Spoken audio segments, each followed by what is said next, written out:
আজকের প্রতিবেদনে থাকছেন টোটা রায়চৌধুরী। অভিনয় তাঁর পেশা হলেও অন্য একটা পরিচয় আছে টোটার। তিনি নামকরা গয়না প্রস্তুতকারক সংস্থার অন্যতম মালিক। আসল নাম পুষ্পরাগ রায়চৌধুরী, টোটা ডাকনাম। ঘটনাচক্রে সেই ডাকনামেই তিনি প্রসিদ্ধ হলেন। সোনার চামচ মুখে দিয়ে জন্মানো কথাটাই অবশ্য একটু আপত্তি আছে অভিনেতার। বলেন, ওটা বাইরে থেকে দেখলে মনে হয় আমার বাবা বিপ্লবাঙ্কুর রায়চৌধুরী ভীষণ আদর্শবাদী সৎ একজন মানুষ। স্পষ্ট করে বলে দিয়েছিলেন আমাকে পরিশ্রম করেই নিজের জায়গা তৈরি করে নিতে হবে। কাকুরগাছিতে যৌথ পরিবারে থাকতেন তাঁরা। 8 থেকে 16 বছর বয়স পর্যন্ত টোটা কার্শিয়াংয়ের মিশনারি স্কুলে পড়েছেন। সেখানেই শিখেছেন ডিসিপ্লিনের যাবতীয় পাঠ। খেলাধুলোর প্রতি ভালোবাসাও সেখান থেকেই। এখনও নিয়মিত শরীর চর্চা করেন তিনি। তার ফিটনেস তাক লাগিয়ে দেবে তরুণদেরও। কার্শিয়াং থেকে ফিরে টোটা ভর্তি হন কলকাতার সেন্ট জেভিয়ার্সে। সেখান থেকে ইংরেজি অনার্স নিয়ে পাশ করেন। কলেজের 2য় বর্ষে ওঠার সময়ে প্রভাত রায়ের কাছ থেকে ডাক পান টোটা রায়চৌধুরী। দুরন্ত প্রেম ছবির জন্য নায়ক খুঁজছিলেন পরিচালক, যে ইংরেজিতে কথা বলতে পারে, নাচতেও পারে। হিরোর সব গুণ বিদ্যমান থাকলেও ভিলেন হবে। টোটার কাছে এই প্রস্তাব তখন স্বপ্ন। তবুও পাল্টা জিজ্ঞেস করেছিলেন শুটিংটা গরমের ছুটিতে করা সম্ভব হবে কিনা, কারণ কলেজ খুলে গেলে বাস্কেটবল টিমের খেলা শুরু হয়ে যাবে, যেটা একদমই মিস করা যাবে না। প্রাথমিক বিস্ময় কাটিয়ে প্রভাত রায় তাকে আশ্বস্ত করেছিলেন। অভিনেতার বাড়ির লোকের প্রতিক্রিয়া কী ছিল তিনি জানান, বাড়িতে প্রথমে ভাবেনি আমি অভিনয়কে সত্যি পেশা হিসেবে নেব। দুরন্ত প্রেমের প্রিমিয়ারে বাবাকে ডেকে হারাধন বন্দ্যোপাধ্যায় বলেছিলেন, দেখবেন আপনার ছেলে স্কোর করবে। অত বড় একজন অভিনেতার কথা শুনে বাবা অবাকই হয়েছিলেন। ওর ভাবখানা ছিল, দেখা যাক কত দূর কী করতে পারে গোছের। বাবা কোনোদিন কাউকে ইচ্ছের বিরুদ্ধে চালিত করতেন না। টোটা অবশ্যই এই একটা সময়ে ভেবেছিলেন ফুটবলার হবেন। ইচ্ছে ছিল আর্মিতে যাওয়ারও, কিন্তু ভবিতব্য কে খণ্ডাবে। 90-এর দশকের মাঝামাঝি অভিনয়ে এসেছিলেন। কেরিয়ারের গোড়াতেই প্রভাত রায়ের মতো পরিচালকের সাহচর্য পেয়েছেন। লাঠি সুপারহিট হওয়ায় সকলের নজরে পড়েছিলেন টোটা রায়চৌধুরী। সে বছরই তাঁর ছবি পূজা সাফল্য পায়। কিন্তু অভিনেতার কেরিয়ার জুড়ে অনিশ্চয়তার আনাগোনা। তিনি জানান, আমার জীবনে এটা একটা প্যাটার্ন। একটা বড় সাফল্য, তারপর দীর্ঘ সময় হাতে কাজ নেই।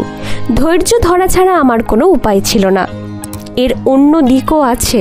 দ্রুত সাফল্য পেলে অনেকে তা ধরে রাখতে পারে না। জনপ্রিয় হয়ে গেলে মনে হয় আর পরিশ্রম করা দরকার নেই। আমি জানতাম আমার বেশি প্রতিভা নেই, তাই পরিশ্রম আর নিয়মানুবর্তিতা দিয়ে সেটা মেকআপ করার চেষ্টা করতাম। তবে পাগলু 2 ভিলেন আবর্ততে তার কাজ নজরে পড়েছিল। ঋতুপর্ণ ঘোষের চোখের বালি 2003 সালে টোটার কেরিয়ারের মোড় ঘুরিয়ে দিয়েছিল। কিন্তু তারপর হাত খালি। তার বিশ্বাস ছিল নিজেকে তৈরি রাখতে হবে। যদি আচমকা সুযোগ এসে যায়, শুভ মহরত, চোখের বালি, দোসর, সানগ্লাস। ঋতুপর্ণ ঘোষের সঙ্গে এতগুলো ছবি করার পরেও মূলধারার বাণিজ্যিক ছবিতে দ্বিতীয় লিড, ভিলেন কিংবা অসম্বল কাস্টের অংশ হয়েই চলে গিয়েছে অনেকগুলো বছর। যখন ভাবছিলেন আর কিচ্ছু হবে না, তখনই আবার মোড় নিল কেরিয়ার। 2015 সালে সুজয় ঘোষের শর্ট ফিল্ম অহল্যায় নজর কাড়লেন টোটা রায়চৌধুরী। তারপর ধীরে ধীরে 3, কাহানি 2, ইন্দু সরকার, হেলিকপ্টার, ইলা। মুম্বাইয়ে ক্রমশ পরিচিতি তৈরি হচ্ছিল। যখন মোটামুটি ঠিক করে ফেলেছেন মুম্বাইয়েই কাজ করবেন, তখনই ফোনটা এলো। সৃজিত মুখোপাধ্যায় প্রস্তাব দিলেন ফেলুদার চরিত্রে অভিনয় করার। সেই একই সময়ে টেলিভিশনের পর্দায় শ্রীময়ী ধারাবাহিকে রোহিত সেন রূপে আবির্ভাব হলো তাঁর। তারপর এলো রকি और রানী কি প্রেম কাহানি। বাকিটা ইতিহাস। চোখের বালির পর টোটাকে নিয়ে আলোড়ন তৈরি হয়েছিল ইন্ডাস্ট্রিতে, কিন্তু তারপরেও প্রত্যাশা মতো কাজ পাননি। এর নেপথ্যে প্রসেনজিৎ চট্টোপাধ্যায়ের নাম শোনা যায়।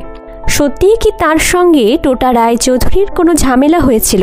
তিনি জানান, আমার সঙ্গে কিছু হয়নি, বোম্বাদা সুপারস্টার, ওর সঙ্গে ঝামেলা করার মতো স্ট্যাটাস আমার ছিল না।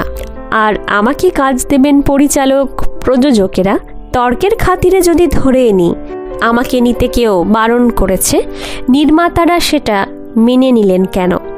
তার উপলব্ধি মুম্বাইয়ে লড়াইয়ের দাম আছে। ছোট চরিত্রে ভালো কাজ করেও নজর কাড়া যায়। তার মেয়ে মৃগাক্ষী বাবার পেশায় আসেননি, তিনি সফটওয়্যার ইঞ্জিনিয়ার। মেয়ে অভিনয়ে আসতে চাইলে কি রাজি হতেন?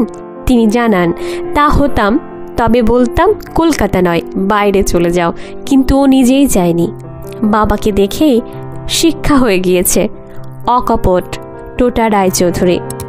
ফেলুদা যদি তার কাছে আবেগ হয়, রকি আর রানী কি প্রেম কাহানি তার কাছে সাফল্য। ঋতুপর্ণ তার জীবনের খোল নলচে বদলে দিয়েছিলেন। করণ জোহর তার কেরিয়ারে সঞ্জীবনীর ছোঁয়া দিয়েছেন। অন্যদিকে সৃজিত মুখোপাধ্যায় দিয়েছেন স্বপ্নের চরিত্র। মজার ঘটনাটা হলো, ঋতুপর্ণ ঘোষ কিন্তু টোটা রায়চৌধুরীর মধ্যে ডিটেকটিভের ছায়া দেখেছিলেন। শুভ মহরতের পোস্ট প্রোডাকশনের সময়েই চোখের বালির কাস্টিং নিয়ে আলোচনা চলছিল। রাইমা সেন প্রসেনজিতের নাম চূড়ান্ত। ঐশ্বর্য রায় বিনোদিনী বিহারের চরিত্র কে করবে? কখনো সেফ আলী খান, কখনো অভিষেক বচ্চনের নাম উঠে আসছে। একদিন ডাবিংয়ের সময়ে রাখি গুলজার বললেন, ঋতু তুই ঐশ্বর্যকে নিয়েছিস যে বাংলা জানে না, তার উপর অভিষেক বা সেফকে নিবি, তারাও বাংলা জানে না, ছবি বানাবি নাকি বাংলার টিউশন দিবি? টোটাকে নেওয়ার পরামর্শ দিয়েছিলেন রাখি গুলজারি। তাতে ঋতুপর্ণ ঘোষের জবাব ছিল, টোটা ঠিক আছে, তবে ডেপথ কম। তারপর অবশ্য একদিন লুক টেস্ট করান। সে ছবি দেখে ঋতুপর্ণ বলেছিলেন, কোনোদিন যদি ডিটেকটিভ ছবি করি তোকে নেব, এখানে তোর হবে না। টোটা রায়চৌধুরী জানিয়েছেন, আমি অবশ্য তাতে হতাশ হইনি, কারণ ওই ছবিতে আমার সুযোগ হতে পারে সেটাই বিশ্বাস করিনি। তারপর ফের একদিন ডাক দিলেন মেন্টর। তখন চুটিয়ে সিরিয়াল করছেন টোটা রায়চৌধুরী। 3 সপ্তাহ ধরে দাড়ি বাড়িয়ে গেলেন পরিচালকের বাড়িতে। লুক টেস্ট হলো। ঋতুপর্ণ ঘোষ এবং উপস্থিত সকলে এক বাক্যে স্বীকার করে নিয়েছিলেন বিহারীর চরিত্রে টোটা রায়চৌধুরীকে। ঋতুপর্ণ ঘোষের দোসর সানগ্লাসেও কাজ করেছেন টোটা রায়চৌধুরী, কিন্তু তারপর ঋতুপর্ণ ঘোষের ছবিতে টোটার বদলে যিশু সেনগুপ্তকে বেশি দেখা যেতে থাকে। 1999 ডিসেম্বরে বিয়ে। বলেছিলেন, শর্মিলেই আমার জীবনের সবচেয়ে বড় নোঙর, ও না থাকলে হয়তো ভেসে যেতাম। বন্ধু অনেক পাওয়া যায়, সোলমেট একজনই হয়। আমার জীবনে সাফল্য দেরিতে এলেও সোলমেট তাড়াতাড়ি পেয়ে গিয়েছিলাম। একটা সময়ে কেরিয়ার না পরিবার, এমন একটা প্রশ্নের সামনে দাঁড়িয়েছিলেন টোটা রায়চৌধুরী। তিনি দ্বিতীয়টা বেছেছিলেন। মুম্বাই থেকে প্রস্তাব আসছিল চোখের বালির পর। ওই সময়ে মুম্বাই থেকেই কাজ করতে হতো। তখন সদ্য তার মেয়ে হয়েছে, তাই সম্ভব ছিল না। শানু শর্মা যখন ফোনে জানান করণ জোহরের ছবির জন্য টোটা রায়চৌধুরী নির্বাচিত হয়েছেন, অভিনেতার তা বিশ্বাস করতে সময় লেগেছিল। কোনোদিন তো ভাবিনি দ্য করণ জোহর আমাকে কাস্ট করবেন। শানুকে বললাম, তুমি আমাকে আগে বলনি কেন? বলল, তাহলে তো নার্ভাস হয়ে যেতে। সেটা ঠিক, যা হয় ভালোর জন্যই, যা হয় ভালোর জন্য, এই বিশ্বাস আঁকড়ে এখনও লড়ে যাচ্ছেন টোটা রায়চৌধুরী। তবুও মনের মধ্যে চলে পরস্পর বিরোধী লড়াই।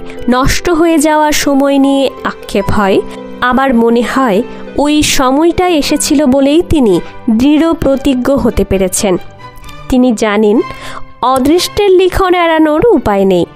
আমরা সকলেই নিয়তির চিত্রনাট্যে অভিনয় করে চলা অভিনেতা মাত্র। নমস্কার, আমি মন্দিরা।